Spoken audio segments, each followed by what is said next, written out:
민중의 소리 이완배 기자 함께하겠습니다. 이완배 기자님. 네, 안녕하십니까? 네, 자 오늘 어떤 이야기 준비하셨습니까? 예, 오늘은 일단 제과회사 오리온에서 벌어진 슬픈 뉴스를 하나 살펴보고요. 한국 기업에 만연한 경직된 조직 문화에 대한 이야기를 나눠볼까 합니다. 네. 우선 뉴스부터 보겠습니다. 참 슬픈 소식인데 오리온 익산 공장에서 근무하던 20대 초반 한 여성 노동자가 올해 3월 자신의 아파트에서 스스로 목숨을 끊은 사실이 뒤늦게 알려졌습니다. 이분은 고등학교 졸업 후에 오리온에 입사해서 2년 동안 회사를 다녔는데요. 정확한 사망 원인은 경찰이 조사를 하고 있습니다만 시민단체 쪽에서는 직장 내 괴롭힘, 또 2년 전 성희롱 사건 등을 원인으로 꼽고 오리온 담철권 회장을 고발을 했습니다. 네. 죄명은 근로기준법 중 직장 내 괴롭힘의 금지법의 위반을 묵인 방조했다는 겁니다. 고발 내용이요. 예. 아시겠지만 직장 내 괴롭힘 금지법은 갑질하지 말라 이런 취지의 법인데 작년에 시행이 됐죠. 그러니까 우리나라 노동 현장에서 얼마나 갑질이 심하면 이런 법까지 만들어야 할 지경인지 진짜로 좀 우리가 스스로를 돌아봐야 됩니다. 이분의 유서 내용은 오리온이 너무 싫어. 돈이 뭐라고. 이제 그만하고 싶어. 난 여기까지인 거야. 죽어서 천벌 받아야지. 팀장과 누구누구 이 두 명이 정말 다니기 싫게 만든다. 나에 대해 뭘 안다고 떠들고 다녀. 애지간히 괴롭혀라. 뭐 이런 내용이 담겨 있었습니다. 네. 유족들과 시민단체들은 여러 정황을 증거로 직장 내 괴롭힘이 소중한 생명을 앗아갔다는 시각이고요. 오리온은 21일에 공식적으로 입장을 냈습니다만 고인의 극단적인 선택의 동기가 회사와는 직접적 연관성이 없는 것으로 알고 있다. 공장 내 일부 경직된 조직 문화는 문제가 있으나 극단적 선택의 동기는 다른 데 있는 것으로 잠정 결론을 낸 상황이다. 이렇게 밝혔습니다. 그러면서 공장 내 일부 경직된 조직 문화가 존재함을 발견했고 향후 지속적 교육과 지도를 통해서 개혁하고 근무 환경의 개선을 위해 지속해서 노력하겠다. 뭐 이런 말을 덧붙였습니다. 네. 자, 경찰이 조사를 할 겁니다. 아까 말씀드린 유서는 이렇게 몇 장으로 조각조각 나서 적혀 있기 때문에 정확한 사고 원인을 알기가 조금 어려워요. 그래서 저는 이 조사 결과를 기다릴 거고 조사 결과가 나오기 전까지 이 안타까운 청춘의 죽음의 원인에 대해서 단정적으로는 이야기하지 않겠습니다. 근데 다만 한 가지 확실한 건 오리온이 자기들의 조직 문화가 경직됐다고 인정을 했다는 그 점입니다. 근데 여기서부터는 제 추론입니다만 솔직히 말씀드리면 안 봐도 비디오 같아요, 진짜. 그러니까 우리나라 직장 문화라는 게 특히 공장 쪽으로 가면 경직됐다 정도가 아니고요. 처참합니다. 제가 한 중견기업의 임원으로 스카우트 됐던 분을 아는데 이분이 제 선배예요. 사석에서 이분 이야기가 출근 전날에 회장이 임직원 전원을 강당으로 부르더래요. 그러더니 마이크를 회장이 딱 잡고 대뜸하는 말이 야 이 씨발놈들아 다 무릎 꿇어 이렇게 소리를 지르더래요. 아 진짜 씨발놈들이라고 했습니까? 예. 그래서 처음에 이분이 농담하는 줄 알았대요. 그런데 전 직원들이 주섬주섬 다 일어나더니 다 무릎을 꿇더라는 겁니다. 그래요. 진짜 황당했다고 저한테 그 선배가 이야기를 해준 적이 있었는데 이름만 대면 다 알만한 중견그룹입니다. 그런데 이런 일이 다반사입니다. 우리나라에서요. 그러니까 오리온도 추정컨대 심하면 심했지 덜할 리가 없습니다. 오리온이라는 회사의 전력이 그래요. 일단 여담 삼아 말씀드리면 오리온의 회장이 담철곤이라는 사람인데 성이 좀 특이하죠. 희성이죠, 희성. 예. 지금은 한국 국적을 취득했습니다마는 중국 화교 출신입니다. 제가 알기로 그 화교와 한국인 결혼의 자손으로 저는 알고 있는데요. 그런데 담철곤 씨가 창업주 핏줄이냐? 아닙니다. 그러니까 오리온의 모태가 동양그룹이고 동양그룹의 창업주는 설탕왕이라고 불렸던 이양구 전 명예회장입니다. 그런데 이양구 회장한테 아들이 없고 딸만 둘이 있었어요. 첫째 딸이 이혜경, 둘째 딸이 이화경 씨입니다. 그래서 그룹이 두 딸로 넘어간 거죠. 그리고 그룹이 둘로 쪼개졌습니다. 첫째 딸 이혜경이 물려받은 분야가 금융과 시멘트. 이게 지금의 동양그룹이고요. 여기도 사고 많이 쳤죠. 그리고 이혜경 씨의 남편, 그러니까 즉 창업주의 맞사위가 현재현 씨인데 이 사람이 전 동양그룹 회장입니다. 지금 아마 구속돼 있을 건가 그럴 거예요 아마. 근데 여기도 뭐 동양그룹도 이야기 드리면 개판인데 오늘 주제가 아니니까 생략하겠습니다. 둘째인 이화경 씨 남편이 아까 말씀드린 담철곤 회장입니다. 그리고 이 가문이 초코파이로 유명한 제과를 물려받아서 오리온 그룹이 된 거죠. 그런데 담철곤 이 인간이 이끄는 오리온도 엉망진창입니다. 아. 못 봐줄 정도예요, 여기도요. 예. 뭐 담철곤의 회삿돈 횡령, 횡령한 돈으로 별장 짓기, 별장 안에 와인바도 만들고요. 미술품 빼돌리기, 직원 땅에 지 부모 호화 분묘 조성하기, 회사 돈으로 람보르기니, 벤츠 이런 최고급차 리스로 대여해서 자기 자식들 학교 가는데 태워주기 뭐 등등등 사건 사고가 끝이 없어요. 그리고 여긴 사건 사고 내용도 무지하게 지저분합니다. 당연히 담철곤 회장은 횡령 배임으로 구속된 전력 있는 전과자이기도 합니다. 그런데 이런 회사가 노조 탄압 빠지면 섭섭하잖아요. 2018년 오리온이 노조에 가입한 영업사원에게 노조 탈퇴를 강요했고 이 노동자가 탈퇴를 안 하고 버텼더니 인사 등급을 2단계나 깎는 인사상 불이익을 준 일이 있습니다. 당연히 노동법 위반입니다. 횡령에 노조 탄압에 총수가 이런 지저분한 일을 대놓고 하는 기업에 무슨 건전한 조직 문화가 있겠냐고요. 안 봐도 비디오인 거죠. 자기들 입으로도 우리 조직 문화가 경직됐다 인정하는 판이니까요. 자, 이제 오리온 이야기는 여기까지 하고요. 지금부터는 이런 경직된 조직 문화가 효율적이기는 하냐에 대한 몇 가지 연구를 소개해 드리려고 합니다. 매튜 메이라는 경영 컨설턴트가 있습니다. 이 사람이 미국 자동차 회사 제너럴 모터스에서 직원들과 워크숍을 갔대요. 네. 이 자리에서 메이가 진행자가 돼서 제너럴 모터스 임직원들과 달에서 살아남기라는 게임을 합니다. 이 게임은 몇 명이 한 팀이 돼서 우주선을 타고 우주여행을 간다고 칩니다. 그런데 중간에 우주선이 고장이 나서 달에 조난을 당한 거죠. 무인도도 아니고 달에서 조난을 당한 겁니다. 황당하죠. 비상 착륙을 하는 동안 우주선은 망가졌고요. 각 팀원들에게 남은 물건은 오로지 15개 뿐입니다. 요 15개가 성냥, 농축식량, 15m 밧줄, 낙하산천, 휴대용 보온장치, 45구경 권총 2자루, 분말 우유 1박스, 45리터의 산소탱크, 달표면 지도, 구명정, 나침반, 약 19리터의 물, 신호용 섬광탄, 주사바늘이 내장된 구급키트, 태양열 FM 송수신기가 15개입니다. 그러면 팀원들은 각 팀별로 이 15가지 물품 중에 뭐가 가장 중요한지 우선 순위를 정합니다. 1위부터 15위까지 쭉 순위를 정하는데 방법이 일단 각 개인들이 내가 생각하기에 제일 중요한 거 1위, 2위, 3위, 4위, 15위까지 정하고 그 다음에 팀원들이 모두 모여서 토론을 하는 거죠. 그래서 토론 결과 그 팀이 제일 중요하게 생각하는 물품 1위부터 제일 쓸모없게 생각하는 물품 15위까지 순위를 매기는 게임입니다. 이 게임을 왜 하냐면 과연 달에 불시착한 비상 상황에서 그 팀이 집단지성을 통해서 얼마나 해법을 잘 찾아보느냐 이걸 보기 위해서예요.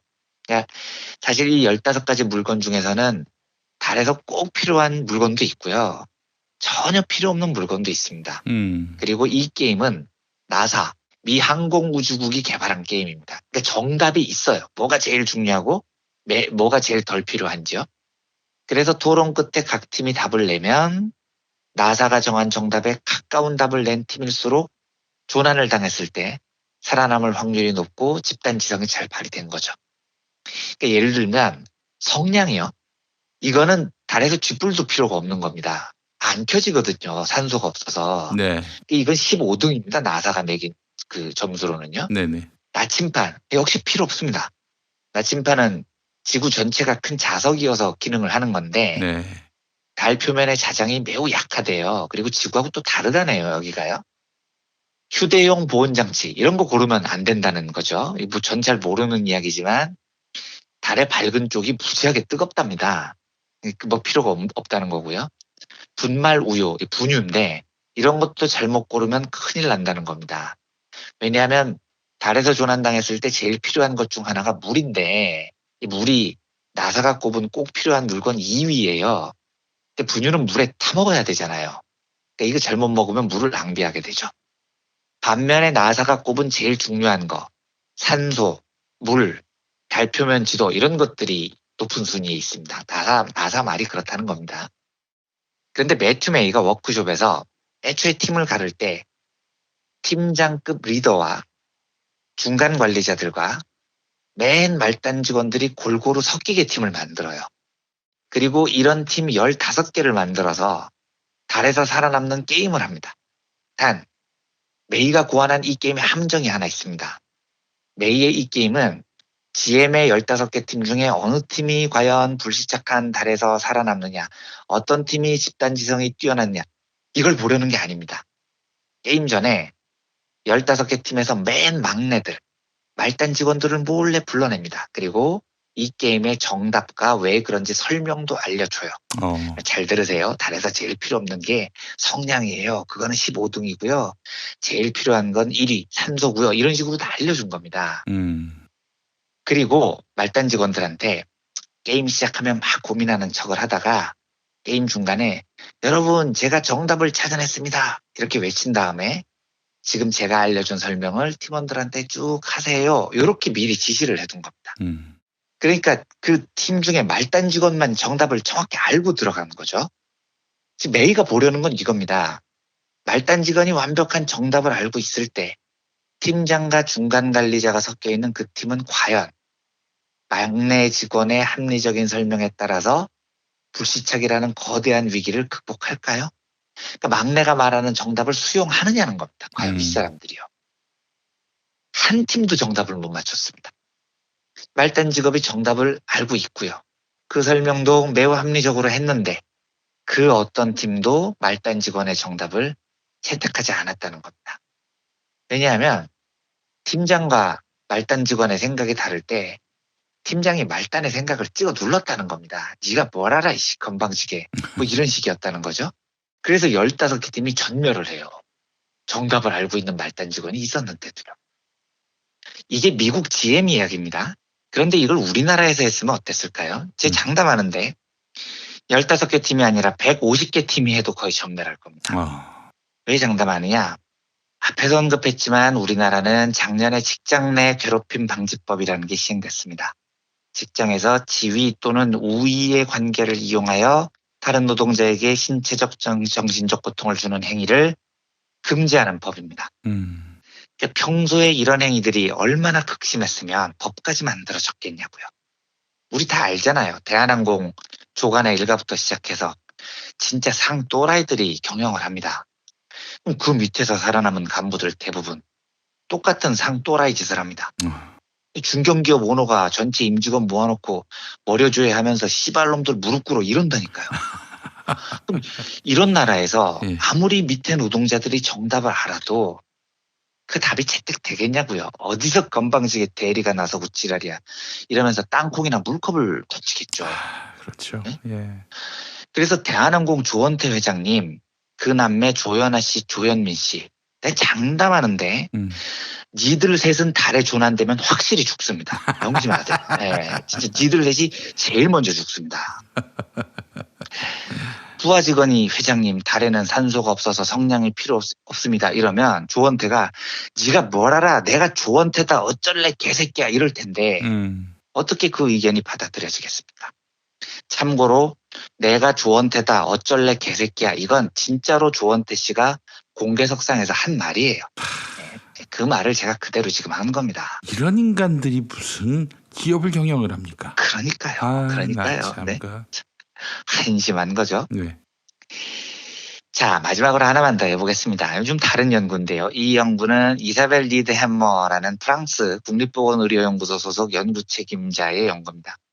이 리드 햄머 박사가 내과 의사 143명의 도움을 받아서 무려 3,132명의 남자와 4,562명의 여자들을 대상으로 설문조사를 벌인 적이 있습니다. 이 연구에서 직장에서 상사나 동료들부터 괴롭힘을 받은 사람들은 만성적인 수면장애를 겪는다. 고 나타났습니다. 이 수면장애의 매우 강력한 원인이 직장 괴롭힘이라는 거죠. 특히 여성분들이 수면장애에 아주 심하게 시달려요. 근데 특이한 건 내가 괴롭힘을 당하면 수면장애를 겪는 건 당연한 건데 내 동료가 괴롭힘을 당하는 걸 보기만 해도 나도 수면 장애를 겪습니다. 자, 한 발 더 나아가 보죠. 이 연구는 스톡홀름 대학교 안나 뉴베리 교수가 1992년부터 2003년까지 12년 동안 3,122명 스웨덴 남성들을 대상으로 실시한 연구인데요. 상사가 좋은 리더십을 가졌을 때 부하들의 심장 발작 확률이 20%나 떨어졌습니다. 그리고 그런 상사와 오래 일할수록 심장 발작 확률이 39%나 줄어듭니다. 무슨 뜻일까요? 반대로 말하면 개판인 상사를 만나면 심장 발작 확률이 높아진다는 겁니다. 이번 사건으로 오리온이 경직된 조직 문화가 있었다는 사실을 인정했죠. 뭐 법적으로는 니들이 어떻게 될지 아직은 잘 모르겠습니다만 오리온을 비롯한 각종 자본가님들 잘 들으세요. 니들이 지금 너무나 당연시하는 경직된 조직 문화라는 거 그거 예비살인 같은 겁니다. 상사가 갑질하고 지랄하는 게 노동자 꿈에 나와요. 그래서 그 노동자가 밤잠을 설치고 수면 장애를 겪습니다. 그리고 심장마비 확률이 30% 40% 이렇게 높아지는 겁니다. 그리고 결국 실제로 올해 오리온에서 한 소중한 청년이 돌아가셨죠. 아이고, 참. 직장 내 괴롭힘 방지법이라는 게 있는 나라입니다. 이거야말로 한국 자본가들의 수준이 어느 정도인지를 보여주는 겁니다. 그런데 다시 말씀드리지만 경직된 문화라는 건 기업 경영에도 전혀 효율적이지 않습니다. 부디 좀 제발 건강한 조직 문화를 만들라고 당부하고 싶은데 말을 해도 알아들을 생각이 전혀 없는 자들이니까 답답할 뿐입니다. 네. 오리온의 한 청년의 죽음을 진심으로 애도하면서 오늘은 경직된 조직 문화의 폐해에 대해서 함께 검토하는 시간을 가져봤습니다. 네, 참 또다시 이 표현을 씁니다. 오너리스크.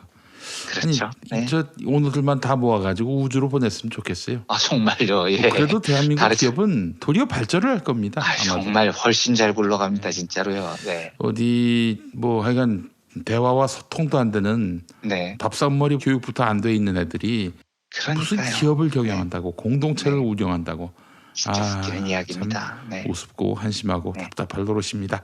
그렇습니다. 네, 알겠습니다. 이현배 기자님 오늘 말씀 잘 들었습니다. 네, 감사합니다. 김현